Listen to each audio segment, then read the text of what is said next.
Week 2 is coming up in the Big 12 football schedule. I'm Pete Mundo, Heartland College Sports. We cover the Big 12 from top to bottom. Always appreciate you being here and joining us as a part of the show. Hit that subscribe button, hit that thumbs up button on YouTube, and share us on Facebook, on Spotify, on iTunes, wherever you're at. Please do share us. So I'm going to do something new this year. I'm going to give you an underdog, a lock, and a bad bet of the week every week going into the action for the weekend. I could go through picking every game. I've done that for a lot of years. And you guys tell me. I want your feedback on if you want me to pick every single game against the spread.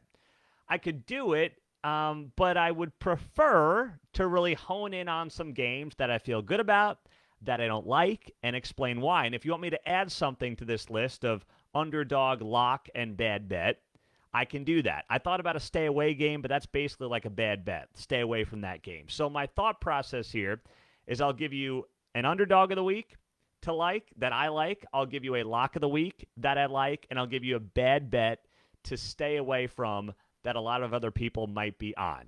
So let's do that. Let's get to it. I'll start off with my underdog of the week.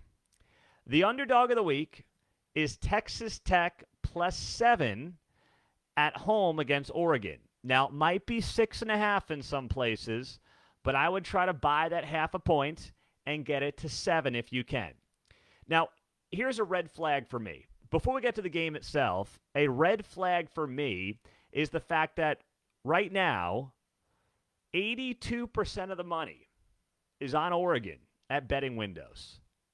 But the number, which opened up at Oregon -7, moved down to Oregon -6.5. That is reverse logic of what you would think would happen if 82% of the bets are on the favorite. Theoretically, if the big money's on the favorites and 82% of the money's on the favorites, the spread is not going the opposite way. That tells me the wise guys, the sharks, whatever you want to call them, they have decided Texas Tech is the play in this game. And when the big money is on Texas Tech and the suckers are on Oregon, well, I'm trying to follow the big money as best I can here. So Texas Tech +7 is the play. And I know everyone's like, oh my goodness, what happened at Wyoming? Look at how they collapsed. And then Oregon's got the big, sexy week 1 win, 81 points against Portland State. Wow. Put it all out the window. You know that if you watch this Texas Tech team, they were up 17-0. And then for whatever reason, they completely collapsed. If you don't think this team is going to be super focused this week with the way the fan base, the media has reacted to that week 1 loss, you don't know Joey McGuire. You're not paying attention. This team is going to be locked in. Oregon is coming to town. It's a great game. It's going to get a lot of attention, and they desperately want revenge. They can win this game as well. I mean, if we were talking about this game 2 weeks ago, we would say that Texas Tech could win this game as well. But because of how week 1 goes, and we all overreact, we're all guilty of this, by the way, overreacting to week 1. We're like, oh my goodness, 81 points for Oregon. There's no way that Texas Tech could win this game. They just lost to Wyoming. Well, maybe Wyoming's better than we thought. Okay, fine. Maybe Tech's not as good as we thought. If you want to make that case, you can sell me on that. But I still like this team a lot. And it's a team that selfishly, yes, I did pick to play in the Big 12 championship game this year. So I'm going to hang with them here as an underdog. And you know what? The smart money is on Texas Tech in this game. So I'm just sitting back. I'm looking at it. Okay, Oregon's got Bo Nix. They got the offense. They put up 729 yards in week 1. Look at all the gaudy numbers. But it feels like a dangerous spot for them. It's a long road trip. Haven't played in Lubbock, don't know what it's like. It is going to be an absolutely incredible game to watch, and I think that Oregon is going to be surprised by the challenge that they have on their hands in Lubbock on Saturday. That's my prediction. That's why my underdog that I like is Texas Tech +7 if you can get it in this game on Saturday against Oregon. Now, the lock of the week. I went in a lot of different directions here. Oh boy, this one I had 3 games I was looking at, but really 2 I was looking closely at. I was looking at Utah at Baylor -7.5, And then I thought to myself, ugh, gosh, that could be a week one overreaction too, although I think that Utah is so much better in the trenches. And then I'm like, okay, do I go with that one or do I go with this one? I'm going with this one. And the pick for the lock of the week I've got here is OU minus 15 against SMU. Now, SMU had a nice week one win over Louisiana Tech. You give them that. But OU, I know it's Arkansas State. But OU just looked like it was next level in week one. And I'm trying to not do the week one overreaction. I'm really trying not to do it. But I can't help but really like and love what I saw week one from OU. This does not look like Brent Venables year one. Dylan Gabriel and that Sooners offense is humming. SMU is going to have its hands completely full on Saturday. It's not going to know what hit them out of the gates. The game is in Norman. That's a spot that SMU obviously has little familiarity with. They're going to be way in over their heads, and OU is going to run away with that game. So I am pounding OU minus 15 on Saturday in that one. And, here's the other thing. I've said all offseason that one of the reasons I'm not picking OU in Texas to win the Big 12 or be in the Big 12 title game is not because they don't have the talent, but because when they get the Big 12 play, you are going to have teams that are going to look at this as a lifetime game. This is going to be their last chance to play OU or Texas, and they're going to be telling their grandkids about the time they played them and they beat them in the 2023 season before they left to the SEC, right? Well, now you got to look at it and say, can that be the case for SMU? And it just can't. I mean, some may say that, SMU is going to the Pac-12, or where are they going? ACC. I can't keep track of it anymore. So, they're going to be, making this big jump, and they're on the verge of big things, and blah. No. I mean, I'm just not buying that. A lot of new faces there on both sides of the ball, and, you have a defense that, yes, has some help on the way that should be better than last year's defense that was 118th in scoring D and 111th in the nation overall. But I'm not buying that just because they got some good transfers, they're going to slow down this Oklahoma offense. There is no way I'm buying that. So with that being said, I'm all on OU minus 15 in this game as my lock of the week. My bad bet of the week, UCF minus 3.5 at Boise State. I like UCF.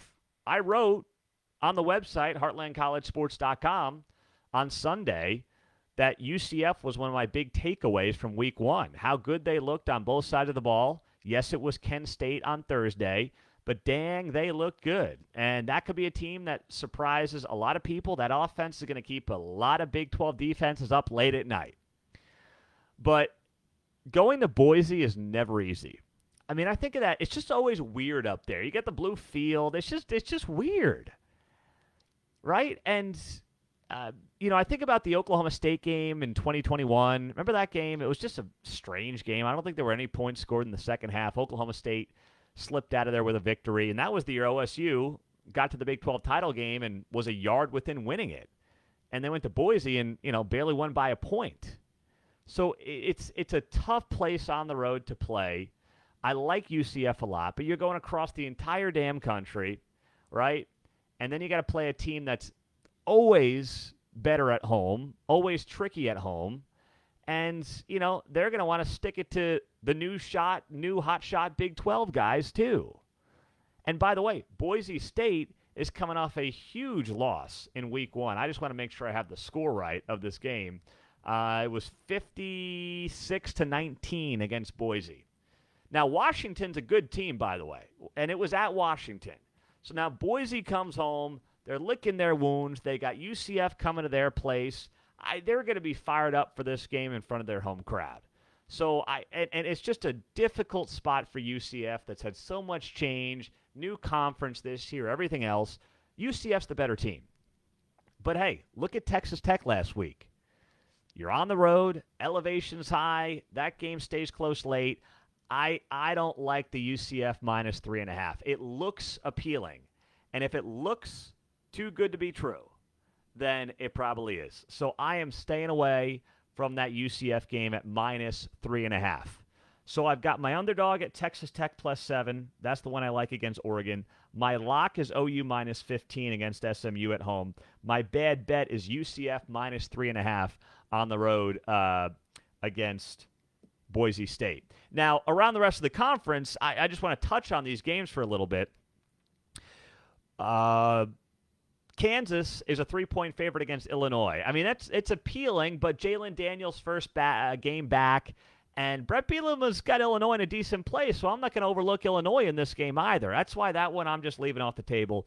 Utah-Baylor, I don't want to overreact to Utah's very good Week 1 win, by the way, and Baylor's really bad loss in Week 1. You can't overreact to Week 1. You just can't do it. Utah beating Florida. Of course, Texas State beating Baylor. Blake Shapen's out. I mean, there's so many reasons to like Utah. And that was almost my lock. But I didn't pull the trigger because if it feels like a Week 1 overreaction that you wouldn't have picked before the season, then I just stay away from it. So that's why I'm avoiding that one as much as I was close to pulling the trigger on that. BYU, Southern Utah, no spread there. TCU, Nichols, no spread there. Iowa State. So this is Iowa -4, last I saw. It's in Ames. And here's the thing. Like, I want to pick Iowa State plus the 4 if it's still at that number. But there is a lot of new faces for Iowa State, guys who have not played in a Cyhawk game. I mean, you're going to start a quarterback in Rocco Beck who's about to start his second game of his college career against a really good Iowa defense. I know he's at home, but do I feel good about that spot with a first-year quarterback, a young guy, against a really solid Iowa defense? Even though he's at home, I want to stay away from that. That's got I don't know. This game, I don't know if it's 10-6 and I got to push out of it. I don't know if it's, 13-9, something crazy like that. But it's just, there's too many variables there. You got presidential candidates showing up to the game this weekend. I'm just staying away from that. The emotion, the unknown, the bizarreness of that rivalry.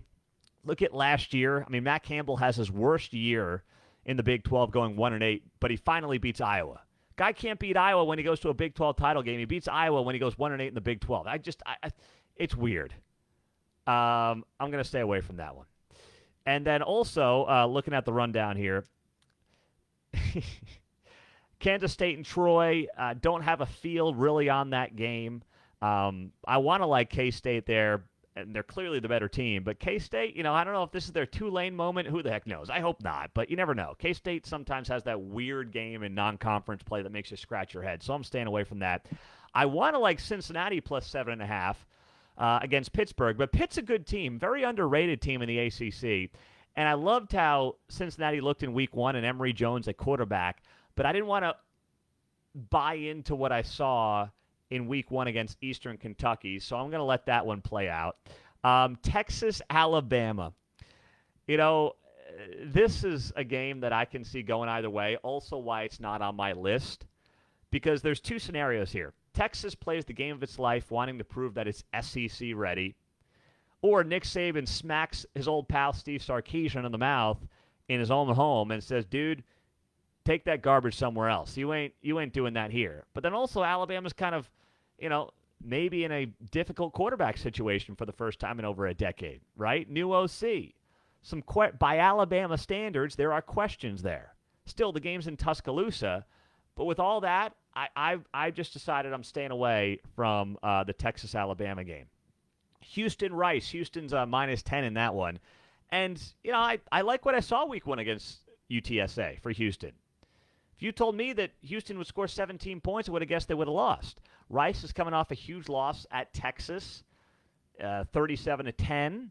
So I would lean Houston there. I just didn't think it was worthy of being my lock of the week when I could get OU -15 against SMU. And then Oklahoma State at Arizona State. Arizona State has a ton of new transfer guys in there, a lot of unknowns on the coaching staff. And Oklahoma State, I don't even know who's playing quarterback, so I can't put that on the list. I want to like OSU, but they're on the road. It's late at night. who's playing quarterback. So that one I crossed off the list right away. So once again, my underdog is Texas Tech +7 at home against Oregon. My lock is OU -15 against SMU. My bad bet, UCF -3.5 at Boise State. I'm Pete Mundo. Thanks for joining us. Hit that like and subscribe button on YouTube. Do me a solid there. If you are on Facebook right now, share this. We really appreciate you doing that. And our friends on the podcast, you know the drill. You want one of these Heartland College Sports koozies? I'm holding it in my hand. All you have to do is leave a rating and a review on the show and send me a screenshot to Pete Mundo, MUNDO, at heartlandcollegesports.com, and I'll get you hooked up. Please take 30 seconds out, hit that 5-star button. It helps us tremendously with the growth of this show. That's all because of you. And leave a little write-up on how much you like the show. And we'll get you one of these koozies in the mail. I send them out every single week. Personally, I send them out. So thank you guys for that. So appreciate you. And we'll talk to you soon. Have a great rest of your day. Enjoy week 2. Take care.